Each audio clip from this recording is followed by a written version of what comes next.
This is how I made my first $1,000 from Fiverr. Now I'll be honest, this isn't that much, but for someone like me, this is proof of concept that this works. For a little backstory how I was raised, I grew up in a small village in Thailand and came to Canada around 6 years old. Now if you hadn't noticed already by looking at me, I'm Mexican. Nah, but I'm Asian.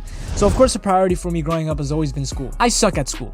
I'm not the smartest, so I've always been intrigued by other ways of making money, especially when I've always seen people make money on the internet. And ever since growing up, I've always seen YouTubers raking in bank from their videos. I've always wanted to be like them, but that chapter hasn't started yet. The first time I actually ever made money online was through those secondhand retail apps. I actually don't remember what this one was called, but it was like eBay or Kijiji, and I listed a few N64 games and made like $40. Then I tried this thing called Rev and subtitled videos for little to no money and made like $30. But after that, the fire in me died down and I opted to listen to motivational speeches and wank. It wasn't until I graduated high school during the peak of COVID that the fire came back like a raging bull. The only option for me at that point was to seek higher education, and I did not want to go back. So that was when I started educating myself. I read Rich Dad, Poor Dad. I studied how finances work, the market. I started looking into dropshipping, but instead of actually making my own product, I found this thing called Amazon FBA, where they had this option called retail arbitrage, which basically means you go to a store, buy a product for a decent price that sells for slightly higher on Amazon, and you send it to UPS, or they send it to Amazon. And whenever someone buys that product, Amazon deals with all the customer service and shipping, and you get a cut. Buy low, sell high. Do I sound smart now?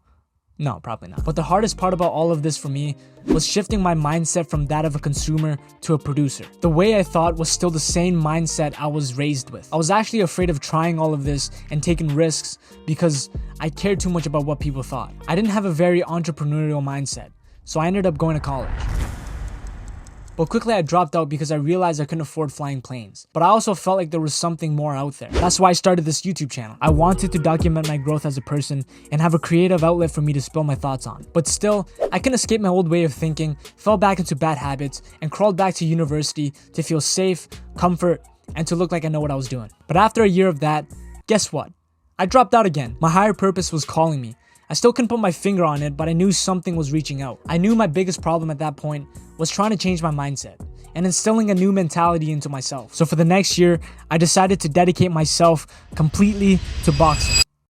This year was the year about discipline, commitment, putting in real work, doing what I say, and putting myself in uncomfortable situations to finally break out of bad habits. I wanted nothing more than to change myself into the type of person that I always imagined I could be. I fought as much as I could, cut out as many junk as possible, and because of boxing, I became a coach. I competed at nationals and became ranked number 2nd, traveled all over Canada, which I never done before, met a lot of great people, and I conquered myself in so many ways I never thought I could.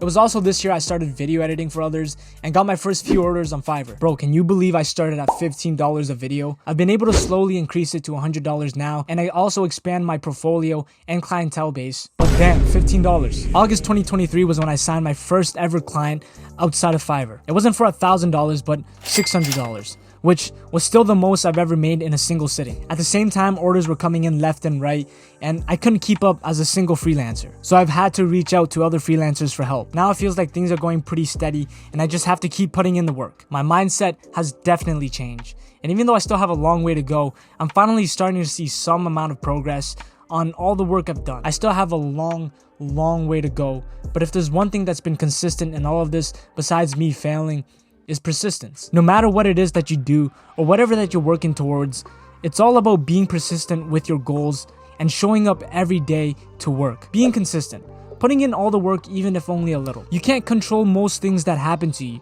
You can't control the market. You can't control who looks at your stuff and buys it. You can't control any of that. But the only thing that you can control is the amount of actual effort that you're willing to put in. The amount of real, honest effort, especially when you don't feel like it, or when you feel like you can't. At the end of all this, even though I feel like I've been doing this for so long already, this is only the beginning for me. But now, unlike before, I'm not as indecisive about who I am or what I want anymore. I'm not afraid to reach out to my hand to the higher purpose calling me, and I'm stronger because I'm willing to do whatever it takes to get to the point where I need to get. Even if it means I gotta cut out certain people, even if it means I gotta stop drinking and smoking and wanking, the road ahead is clearer than ever. And if I want to get there, I have to be able to function at my best so I can seize any opportunities that come my way. If a dumb little Asian kid like me can do it, so can you.